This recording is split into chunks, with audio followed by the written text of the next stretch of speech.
Eleanor Whitfield had learned early that a woman without fortune could be given a house and still be given no home.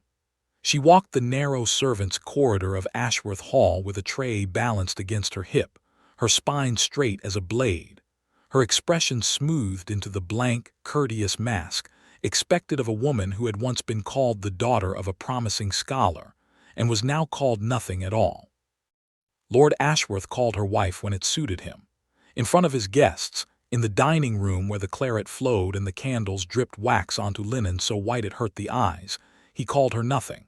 He did not even lift his eyes when she entered to clear the soup course. The men at the table, minor barons, a barrister with a red nose, a younger son with more debts than teeth, continued their conversation as if she were a draft moving through the room. Only the Duke of Rothwell looked up. Eleanor felt the weight of his glance before she met it. He sat at Ashworth's right hand, a tall man with the kind of stillness that made other men fidget. His coat was dark, his cravat plain. His eyes were the gray of winter water, and they followed her hands as she reached for the nearest plate. She did not hesitate. She had stopped being afraid of men's stares a year after her marriage, when she realized most of them looked at her the way they looked at furniture. But the Duke was not looking at her face. He was looking at her left hand. The ring caught the candlelight.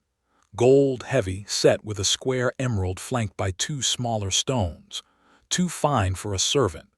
Ashworth had given it to her on their wedding day as a joke, a mockery of the ceremony, sliding it onto her finger in front of an empty chapel and saying, "You may wear my mother's ring, since you'll never be anything but my maid." Eleanor had kept it, not out of affection, not out of hope. She kept it because it was the only thing in that house that did not belong to Ashworth's lies. Her father had held it as security for a loan to Ashworth's uncle. When her father died and the debt came due, the uncle had offered the ring to settle it. Ashworth had taken it from his uncle's estate and turned it into a chain around her finger, another reminder of her place. She set the plate on her tray. "More wine, my lord?" she asked, her voice low and even. Ashworth waved a hand without looking. "Just the maid," he said to the table, as if explaining a stain on the tablecloth. "She's useful enough. Fetch the claret, girl, and don't linger." A baron snickered. The barrister blew his nose. Eleanor inclined her head and turned toward the sideboard. The Duke's voice stopped her. "That ring." The word fell into the room like a stone into a still pond. The candle flames guttered. Ashworth's head came up. Eleanor turned, her tray still balanced, her face calm. The Duke leaned forward, his gray eyes fixed on her hand. "Where did you get that ring?" Ashworth laughed, a sharp sound with no warmth in it. "Rothwell, leave the maid alone, it's paste, a trinket." "It is not paste," the Duke said. He stood. The chair scraped against the floor, a sound like a knife drawn from a sheath. "That is my mother's ring, the one she wore the day she died." The room went very still. Eleanor felt the stillness press against her skin. She did not look at Ashworth. She looked at the Duke, at the line of his jaw, at the white-knuckled grip of his hand on the back of the chair. "My lord," she said, and her voice did not waver, "I was told it belonged to Lord Ashworth's mother." "My mother," the Duke repeated. He stepped around the table. The other men scrambled back, their chairs scraping. "That ring was on her finger when her carriage went over the bridge at Wayford. When they pulled her from the water, the ring was gone." Ashworth rose, his face dark with wine and something else. "Now see here, Rothwell." "Where?" the Duke said, and his voice dropped to a whisper that cut through the room like a blade. "Did you get my mother's ring?" Eleanor set the tray down on the table. She did it slowly, deliberately, the plates rattling once before they settled. The men watched her as if she had drawn a pistol. "Lord Ashworth gave it to me," she said, "on our wedding day." The Duke's eyes snapped to Ashworth. Ashworth's mouth opened. No sound came out. The barrister looked at the floor. The baron studied the ceiling. The younger son began to edge toward the door. "Your wife," the Duke said. His voice was flat, dangerous. "You called her just the maid." Eleanor did not wait to hear Ashworth's answer. She picked up her skirts, turned on her heel, and walked out of the dining room with her head held high, leaving the silence behind her like a drawn curtain. Part 2.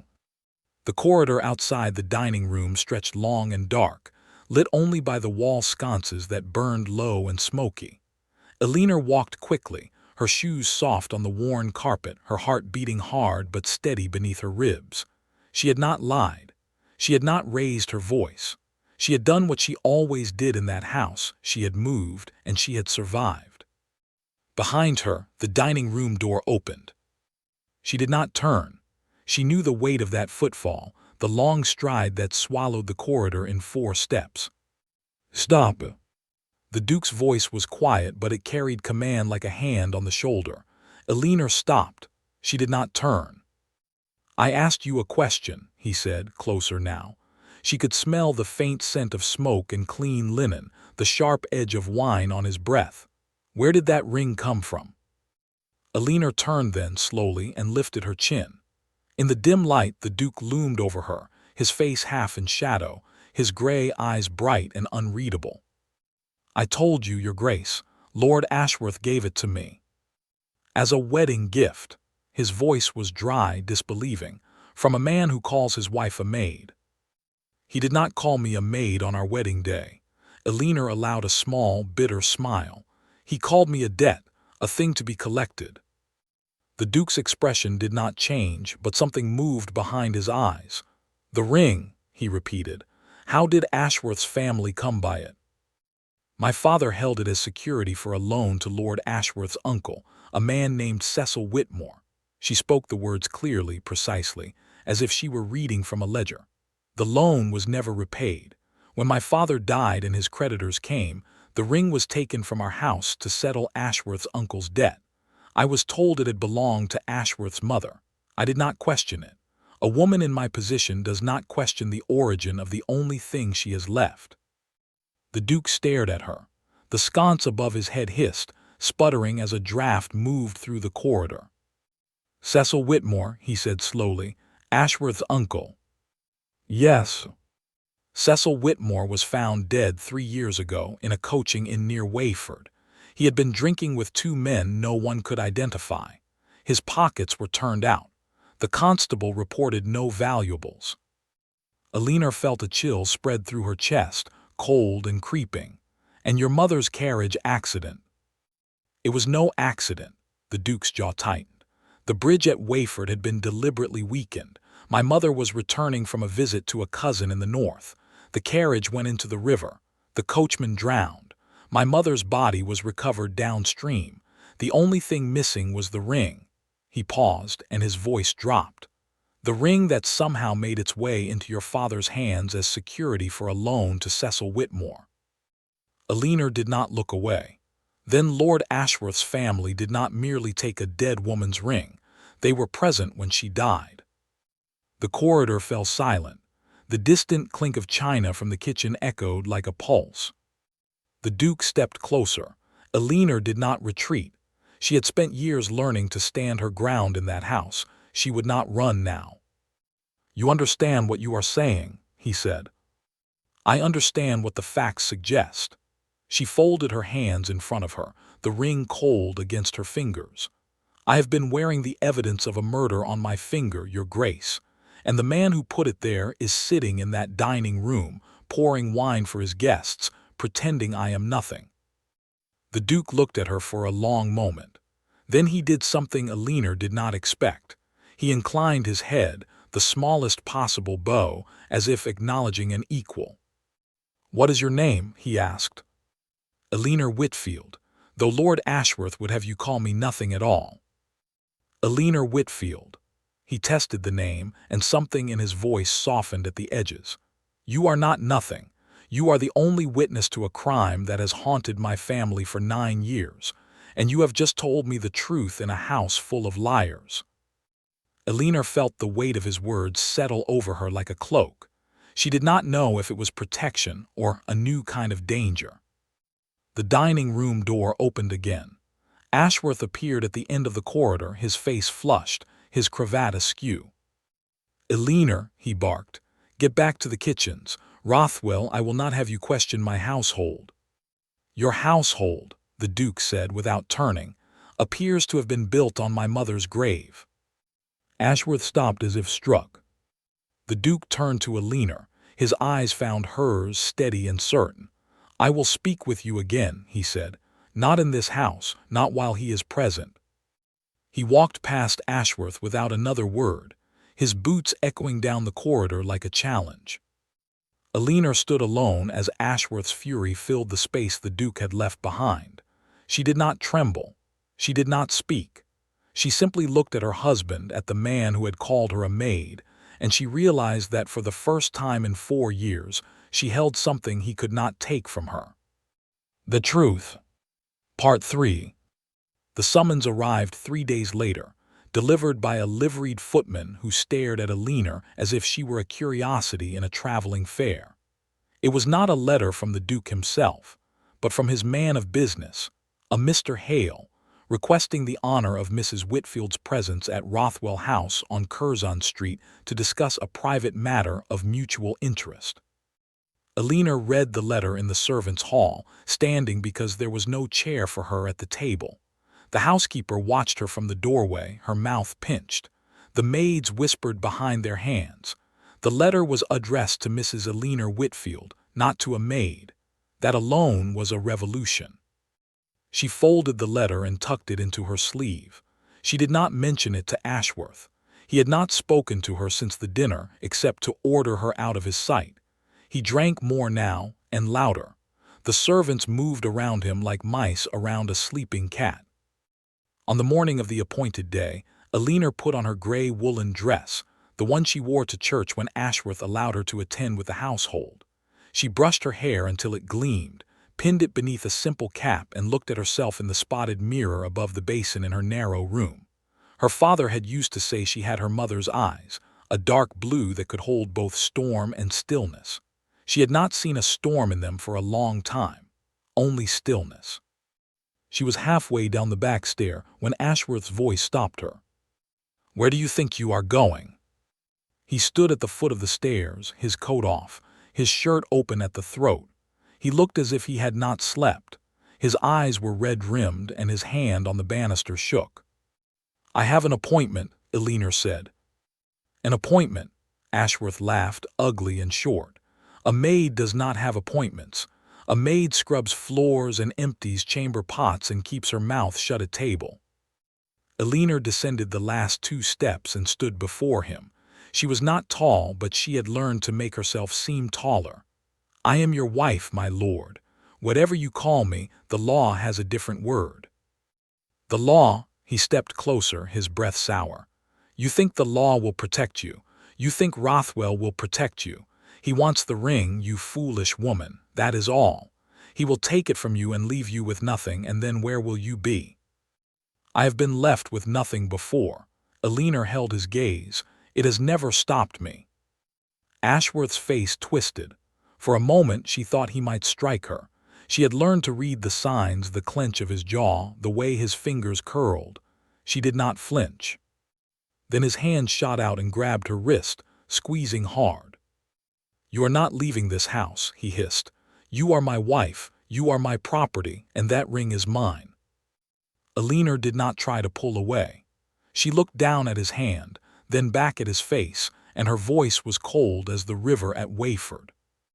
"Then take it," she said.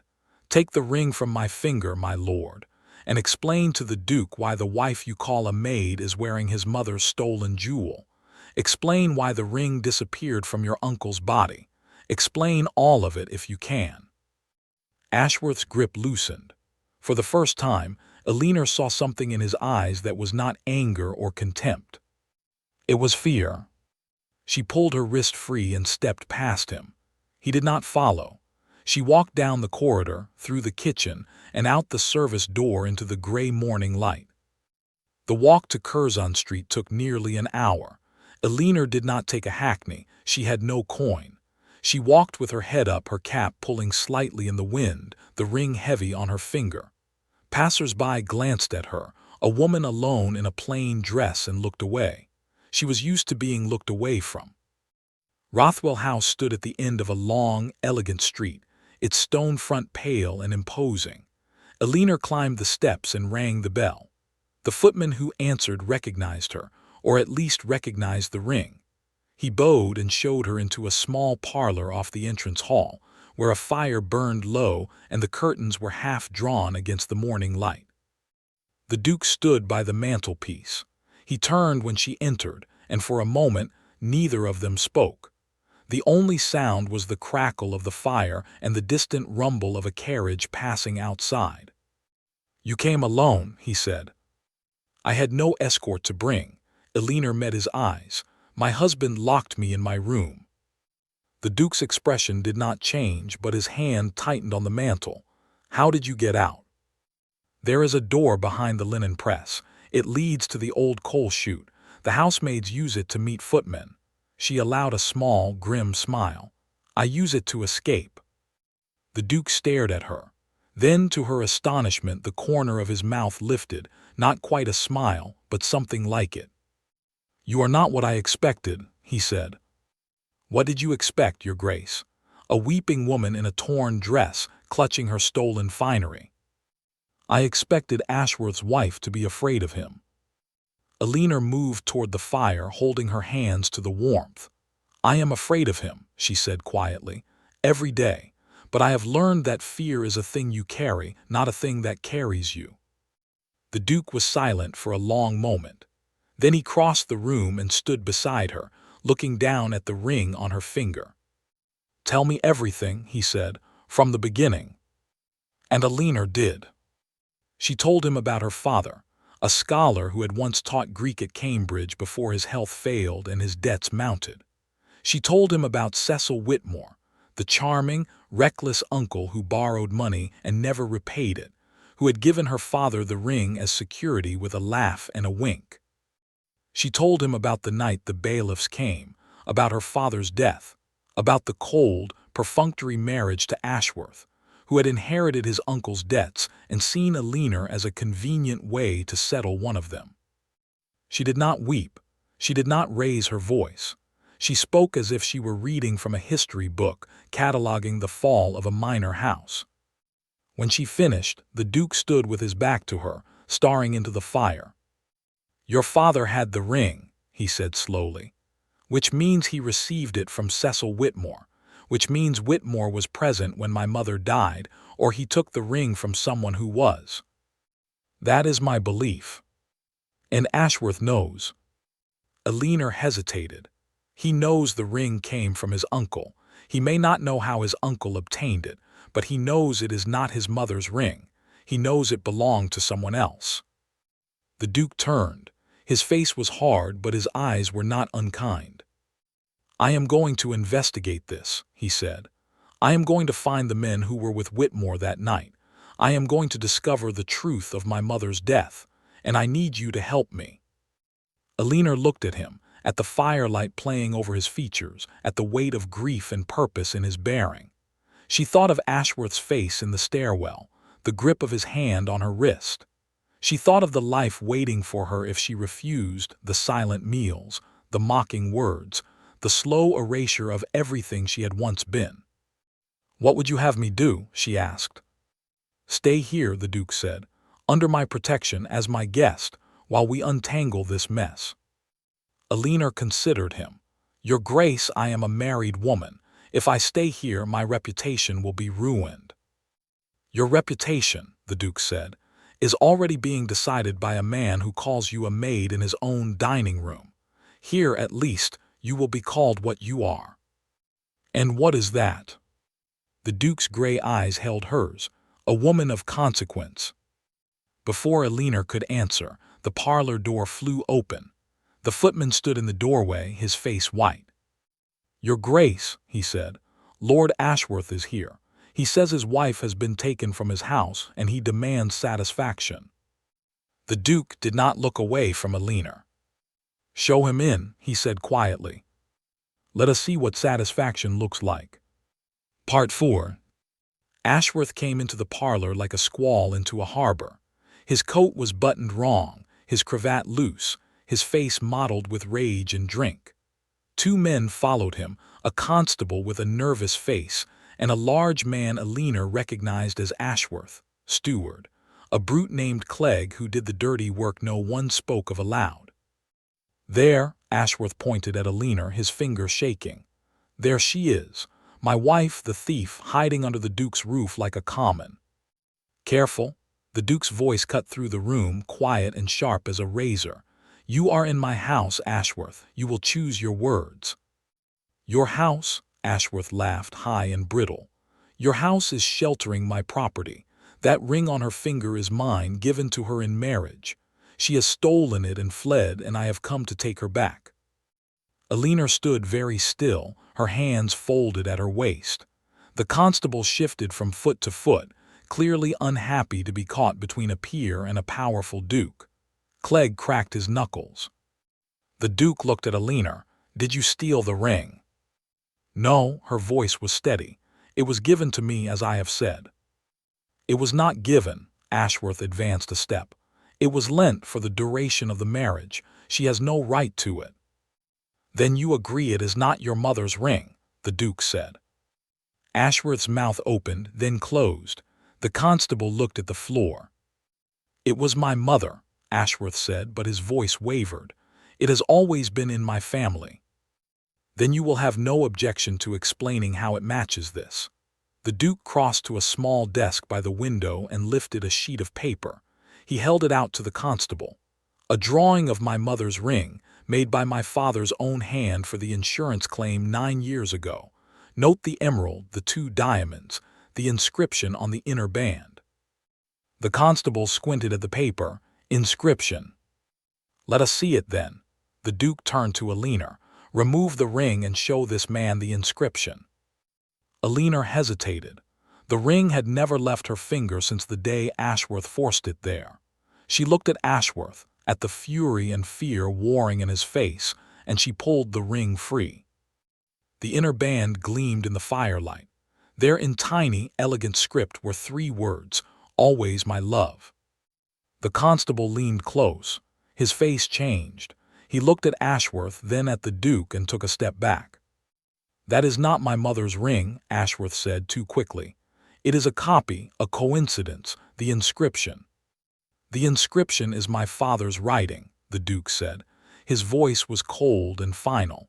He had it engraved on their 20th anniversary. She never took it off. The hand that pulled it from her finger pulled it from a dead woman's hand. The room fell into a silence so complete that Alina could hear the whisper of her own breath. Ashworth's face drained of color. I did not know, he whispered. I did not know it was I thought. You thought what? The Duke stepped toward him, and Ashworth stumbled back. You thought you could keep a dead duchess's ring in your house, on your wife's finger, and no one would ever ask where it came from. It came from my uncle, Ashworth's voice cracked. Cecil gave it to the girl's father as security. I took it when the old man died. I did not ask how Cecil got it. I did not want to know. But you knew, Alina said. Her voice was quiet, but it carried. You knew it was not your mother's ring. You knew the story did not fit. You knew, and you put it on my finger anyway, and you called me a maid, and you thought I would never have the courage to ask a question. Ashworth stared at her. For a moment, his face was not angry. It was something else, the desperate, cornered look of a man who had spent his life taking and was suddenly being asked to give. She is my wife, he said, turning to the constable. The law says she belongs to me.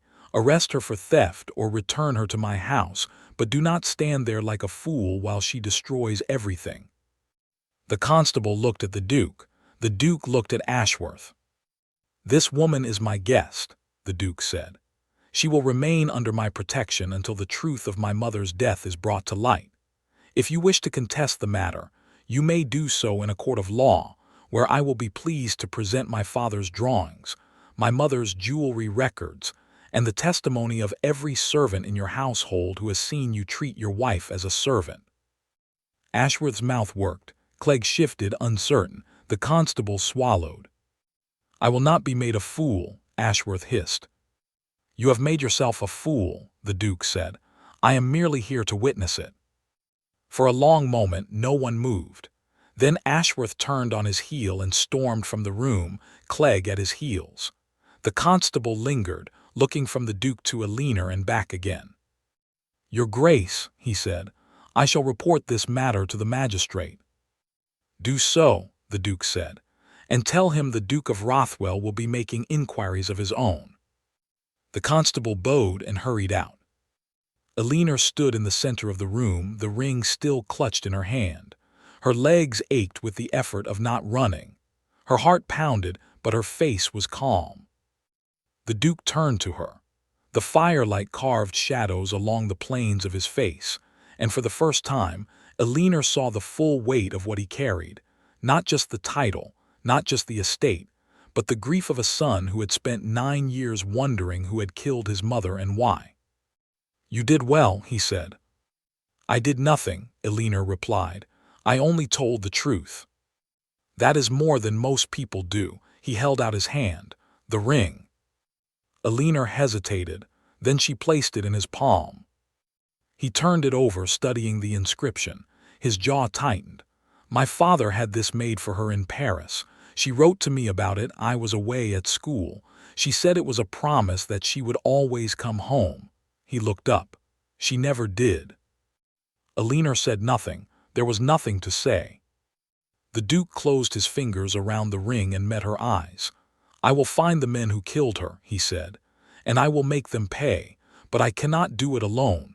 Stay here, help me, and when it is done, I will give you back not just this ring, but everything Ashworth took from you." Eleanor looked at him, at the hard line of his mouth and the raw grief in his eyes, and she made a choice that would alter the course of her life. "I will stay," she said, "but not as a guest who hides in a borrowed room. If I stay, I will be useful. I will be the person I was before Ashworth tried to erase me." The Duke inclined his head. "Then that is who you shall be." He placed the ring back on her finger himself, his touch careful, as if he were handling something precious. Eleanor felt the warmth of his hand against hers, brief and electric, before he stepped back.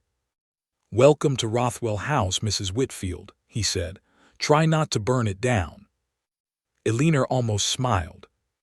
Part 5. Rothwell House was a world away from Ashworth Hall, and Eleanor felt every inch of the distance in the days that followed. The servants were polite but watchful, their eyes following her as she moved through the corridors. The housekeeper, a stern woman named Mrs. Culpepper, showed Eleanor to a small but comfortable room overlooking the garden, with a fire laid every morning and a pitcher of hot water every evening. It was more than Eleanor had had in 4 years of marriage. But it was not a refuge. Eleanor knew that. A woman who left her husband's house, whatever the reason, was a woman under a cloud. The Ton would not care about stolen rings or murdered duchesses. They would care that Eleanor Whitfield had crossed Mayfair without an escort and spent the night under a bachelor duke's roof. The Duke did not seem concerned. He spent his days with Mr. Hale, sending letters to constables in Wayford, interviewing retired servants who had been dismissed from Ashworth's family years ago, and reading through his mother's correspondence as if the truth might rise from the paper like smoke. Eleanor helped where she could. She had a scholar's mind, trained by her father to read contracts and compare handwriting. She sorted the late Duchess's letters by date, flagged inconsistencies in Ashworth's household accounts, and transcribed the Duke's notes in a clear, even hand. She did not wear the ring openly. It sat in a small velvet box on her dressing table where she could see it each morning. The Duke had told her to keep it safe. "It is evidence," he said, "but it is also proof that you are not what Ashworth claimed." Eleanor was not certain what she was anymore. She was not a wife, not a maid, not quite a guest. She floated in the space between, suspended by the Duke's protection and the slow machinery of justice. The first dinner party came at the end of the week. The Duke had invited a small party, a barrister named Mr. Colby, a widow named Mrs. Thorne who was said to know every secret in London, and a young viscount with political ambitions. Eleanor joined them because the Duke insisted. "You are my guest," he said when she protested. Guests eat at table. I will not have you hiding in your room like a frightened deer." "I am not frightened," Elinor said. "Good, then wear the blue dress I had sent up and come down to dinner." The blue dress was simply cut but finely made, a deep sapphire that made Elinor's dark hair and pale skin seem luminous. She stared at herself in the mirror for a long time before she pinned up her hair and went downstairs. The dinner was civil enough. Mr. Colby asked her opinion on a legal matter, and Elinor answered with enough precision to make the barrister blink. Mrs. Thorne studied her over the rim of her wineglass, her sharp eyes missing nothing. The Viscount was polite but distant, clearly unsure how to treat a woman everyone in London would soon be discussing. The Duke sat at the head of the table, his gray eyes moving between his guests, his conversation easy but guarded. Elinor watched him without seeming to. She had not decided what to make of him. He was imperious, impatient, often cold.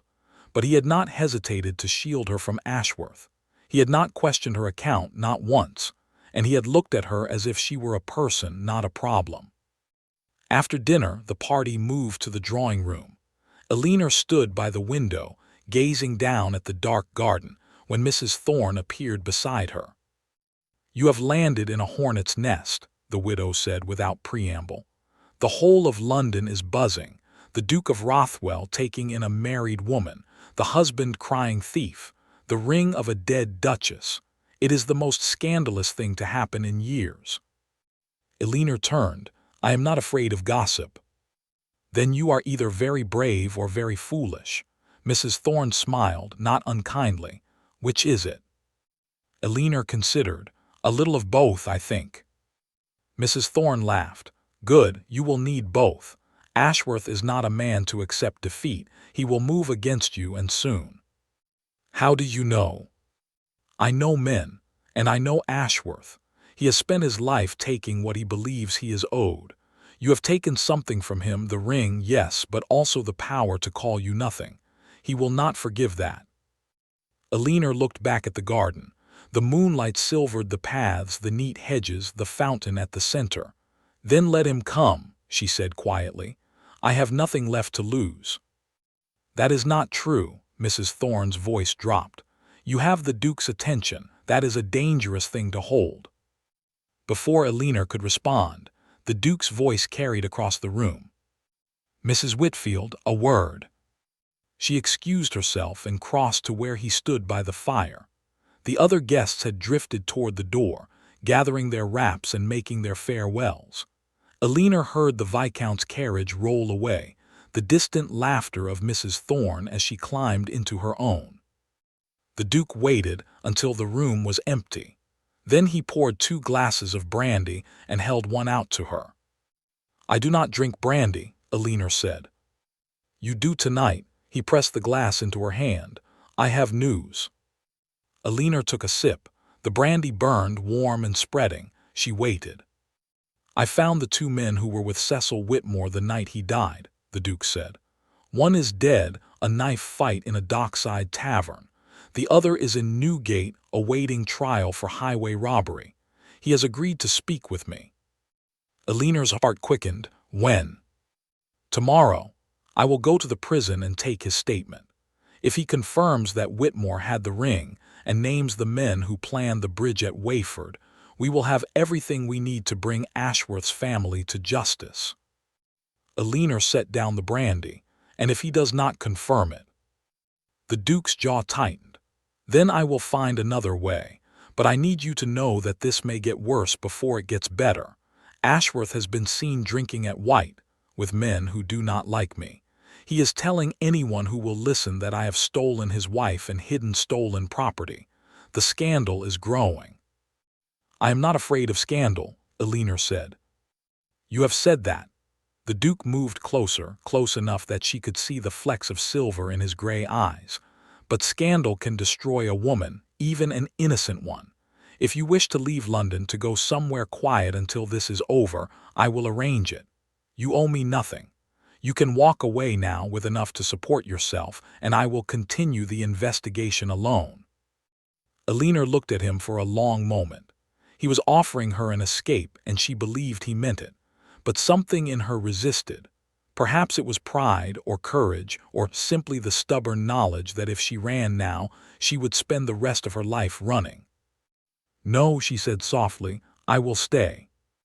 The word hung between them, fragile and certain. "I am not a man of soft words," the Duke said, his voice low.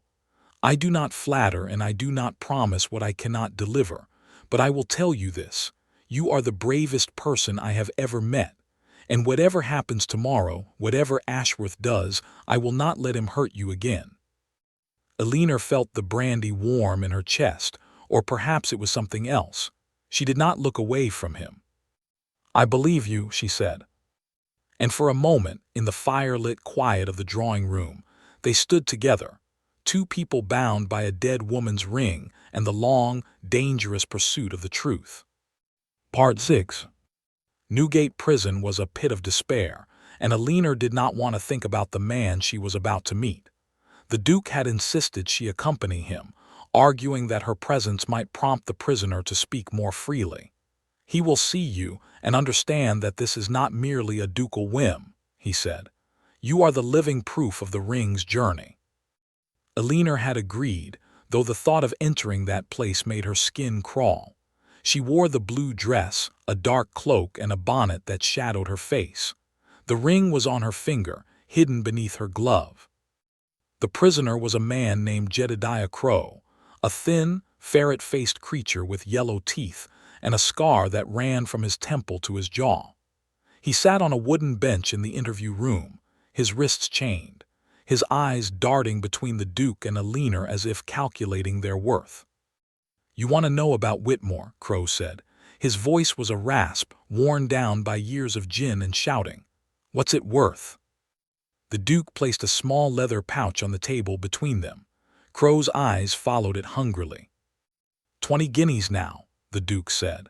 20 more if your information leads to a conviction, and the word of the Duke of Rothwell to the magistrate that you cooperated." Crow licked his lips. "And if I do?" "Then you rot here and the information dies with you." The Duke leaned back. "Choose quickly. I have no patience for games." Crow looked at Eleanor. "Who's the woman?" "The wife of Lord Ashworth," the Duke said. "The man whose uncle paid you to keep quiet." Crow's eyes widened. "Ashworth? I didn't kill no Duchess, your Grace. I didn't have nothing to do with that." "But you knew Whitmore was involved," Eleanor said. Her voice was quiet, but it stopped Crow's bluster cold. "You knew he had a ring, a gold ring with a green stone. You saw it." Crow stared at her. "How do you know that?" "Because it is on my finger," Eleanor said, and she drew off her glove. The ring caught the thin light from the barred window. Crow's face went gray. "He said he'd sell it," Crow whispered. "Cecil said the ring would fetch 100 guineas from a fence in Southwark, but he got scared. He said the Duke's men were asking questions, and he gave it to some scholar as security for a loan, said it would be safer in another man's house." "Which scholar?" the Duke demanded. "I don't know his name. A sickly man, always coughing, had a daughter with dark hair." Crow's eyes slid to Eleanor. "Like her." Eleanor felt a chill, but she did not show it. "My father," she said, "and Cecil Whitmore gave him the ring, knowing it was stolen from a dead woman." "It wasn't murder," Crow's voice rose. "I wasn't there, but I heard. It was supposed to be a robbery. Stop the carriage, take the jewels, no one hurt. But the bridge gave way too early. The carriage went into the river before the men could." "The bridge was weakened deliberately," the Duke cut in. "Who planned it?" Crow hesitated. The chains rattled as he shifted. "Who planned it?" the Duke repeated, and his voice was iron. "Ashworth's uncle," Crow said at last. "Cecil Whitmore, him and 2 others. One was a coachman who knew the road. The other was a young lord who needed money." "A young lord?" The Duke's hands tightened on the table. "Which young lord?" Crow looked at Eleanor, then at the Duke, and his face twisted with something that might have been regret. "Ashworth," he said. "Lord Ashworth. He wasn't a lord then, just a young man with gambling debts and an uncle who knew how to solve them. He was the one who took the ring from the Duchess's hand. The room went very still. Alina felt the words land like stones in her chest. Ashworth, her husband, the man who had called her a maid, who had locked her in her room, who had put a dead woman's ring on her finger as a joke. He had been there. He had pulled the ring from a body in the river. "You are certain?" she heard herself ask. "I saw him afterwards," Crow said. "He was shaking, covered in mud. He had the ring in his hand. He said the Duchess was already dead when they pulled her out, but the ring was tight on her finger and he had to break the bone to get it. He was sick about it, but he kept the ring." The Duke stood. His chair scraped back and fell with a crash. His face was white, his eyes burning with a fury that made Crow shrink against the wall. "You will swear to this," the Duke said, "before a magistrate in writing." "I'll swear to it," Crow whispered. "Just don't let him kill me." The Duke turned and walked out of the room. Alina followed, her legs unsteady, her mind reeling. In the corridor she caught up to him. "Your Grace." He stopped, his back to her, his shoulders rigid. "Do not tell me to be calm," he said, his voice rough. "Do not tell me to be patient. I was going to tell you to breathe." Alina moved around to face him. His eyes were wild, grief-stricken, and she saw the boy he had once been, the son who had received a letter about a ring and a promise and had never seen his mother again. "I am going to destroy him," the Duke said. "I am going to strip him of every acre, every pound, every lie he has ever told, and then I am going to watch him hang." Alina reached out and took his hand. It was a bold thing to do, but she did it anyway. His fingers were cold, and they closed around hers with a force that made her wince. "You will do all of that," she said. "But first, we must be clever. We must be careful. If Ashworth learns what Crow has told us, he will run, or he will try to silence you. We must go to the magistrate now before word reaches him." The Duke stared at her. The wild grief in his eyes began to settle into something colder, harder, something like purpose. "You are right," he said. "I have waited 9 years. I can wait a few more hours." He released her hand, but his fingers lingered for a moment against her palm. "Come," he said, "we go to Bow Street." They left the prison together, and Alina did not look back. Part 7. The magistrate listened to Crow's testimony in a private chamber at Bow Street, his face growing grimmer with each word. By the time the statement was signed and witnessed, it was late afternoon, and the shadows were long and blue across the streets of London. The Duke sent men to watch Ashworth's house to ensure he did not flee before the warrant could be served. Alina waited in the carriage, her hands folded in her lap, the ring cold against her finger. She felt strangely calm. The worst was out now, spoken aloud, written down. The man she had married was not merely cruel or careless. He was a killer.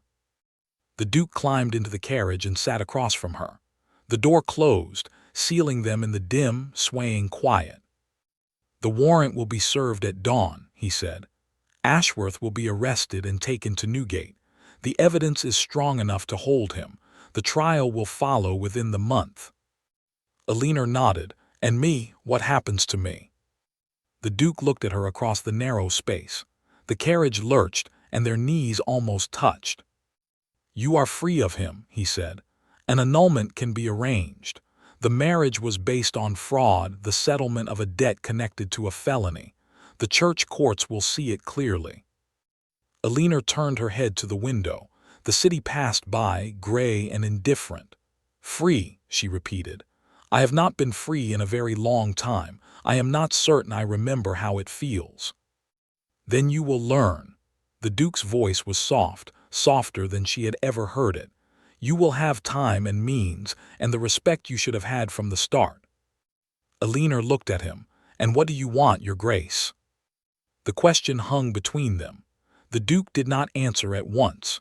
He studied her face as if memorizing it, the line of her jaw, the curve of her mouth, the steady blue of her eyes. "I want you to stay," he said quietly. "Not as a guest, not as a witness, as the woman I have come to admire more than I have ever admired anyone." Eleanor's heart stuttered. "I am still Ashworth's wife." "Until the annulment is granted, yes. But after that," he broke off, and for a moment the proud Duke looked almost uncertain. "I am not asking you to marry me because I want to protect you, or because it would be convenient, or because the world expects a woman in your position to be grateful for any offer. I am asking because you are the first person in 9 years who has made me feel as though the past might not be the only thing I am living for." Eleanor stared at him. The carriage swayed, the wheels rattled, and she felt the ground of her life shifting beneath her feet. "I do not want a husband who calls me a maid," she said, and her voice shook. "I do not want a man who sees me as a debt or a duty or a scandal to be managed. I want to be seen." "I see you," the Duke said. He reached across the space and took her hand, and his grip was warm and steady. "I see a woman who walked across London to tell the truth. I see a woman who stood in a prison and faced a killer's accomplice without flinching. I see a woman who wore my mother's ring as if it were a challenge, not a curse." Eleanor looked down at their joined hands. The ring glinted between them, the emerald catching the last light of the day. "I cannot give you an answer now," she said. "There is too much still to do: Ashworth's trial, the annulment, my own heart." "Then take the time." The Duke squeezed her hand once, then released it. "I will wait. I have learned to be patient with the things that matter." The carriage rolled on through the darkening streets, and Eleanor closed her eyes, feeling the weight of the ring and the warmth of his hand still on her skin. 3 days later, Ashworth was arrested at dawn. Eleanor watched from the window of Rothwell House as the constables led him out in chains. He did not look up. He did not see her standing there, the morning light falling across her face, the ring bright on her finger. He walked with his head down, a man who had spent his life taking and was about to lose everything. The trial was swift. Crow's testimony, combined with the Duke's evidence and the discovery of Cecil Whitmore's letters hidden in Ashworth's study, painted a damning picture. Ashworth was found guilty of being an accomplice to the Duchess's death. He was not hanged. The judge showed him mercy he did not deserve, but he was transported, stripped of his title and his lands, sent to a penal colony on the other side of the world. Eleanor did not attend the sentencing. She had already said goodbye to that life. The annulment was granted quietly, with the Duke's solicitor handling the papers and the church court asking few questions. Eleanor Whitfield became Eleanor Whitfield again, no longer a wife, no longer a maid, no longer anything but herself. She took rooms in a small, respectable lodging house near the British Museum, where her father had once taken her to see the Greek marbles. She began to read again, to walk, to sleep through the night without waking at every sound. She did not wear the ring.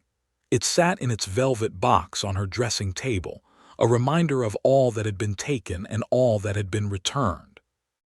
The Duke came to see her on a gray afternoon 3 weeks after the trial. He did not send a footman. He knocked on the door himself, his coat damp with rain, his hat in his hand. "You are soaked," Eleanor said. "I walked," he replied. "I wanted to think." She let him in and poured him tea.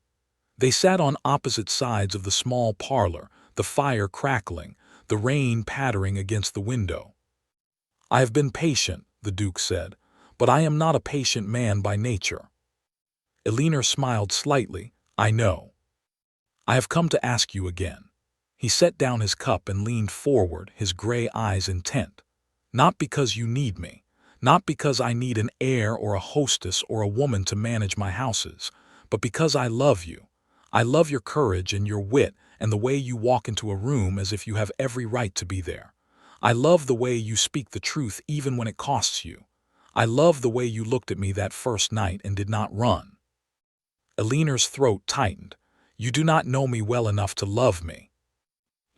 "I know enough, and I want to know more, every day for the rest of my life." She looked down at her hands. The tea had gone cold in her cup. Outside, the rain fell steadily, washing the streets clean. "I was a maid in my own marriage," she said slowly. I was told I was nothing. I was made to serve men who look through me. I will not be a maid again. I will not be hidden or silenced or turned into a useful thing. I would never ask that of you. The Duke's voice was low and fierce. You are not a thing. You are not a wife to be displayed. You are Alina Whitfield, and if you marry me, you will be a duchess who speaks her mind and walks her own path. I will not chain you. I will not own you. I will stand beside you if you will let me. Alina rose and crossed to the window. The rain blurred the street, the passing carriages, the gray London sky. She thought of her father, who had believed in learning and truth and the quiet power of a well-ordered mind. She thought of Ashworth, who had tried to crush her and failed. She thought of the Duke, who had looked at a maid wearing his mother's ring and asked a question that changed everything. She turned back to him. "Ask me again," she said. The Duke stood. He crossed the room slowly, as if she might vanish if he moved too quickly. When he reached her, he went down on one knee, his eyes never leaving hers. "Alina Whitfield," he said, and his voice was rough with emotion, "will you marry me?" Alina looked at him for a long moment. Then she reached into her pocket and drew out the velvet box. She opened it, and the emerald ring gleamed in the gray light. "This ring belonged to your mother," she said. "It was a promise that she would always come home. She did not, but perhaps we can make a new promise." She held out the ring. The Duke took it, his hand steady. He slid it onto her finger, the gold warm against her skin. "The promise is this," Alina said. "I will be your wife, but I will never be just your wife. I will be your equal, your partner, your truth." The Duke rose, still holding her hand. "And I will be your home," he said. "Not a house, not a title, a home, for as long as you will have me." Alina smiled, a real smile, the first in years, and it felt like sunlight breaking through rain. "Then yes," she said, "I will marry you." The Duke pulled her gently into his arms, and Alina rested her head against his chest, listening to the steady beat of his heart. The rain fell outside, soft and endless, washing the past away. She was no longer just the maid. She had never been just the maid. And now, at last, the world would know it.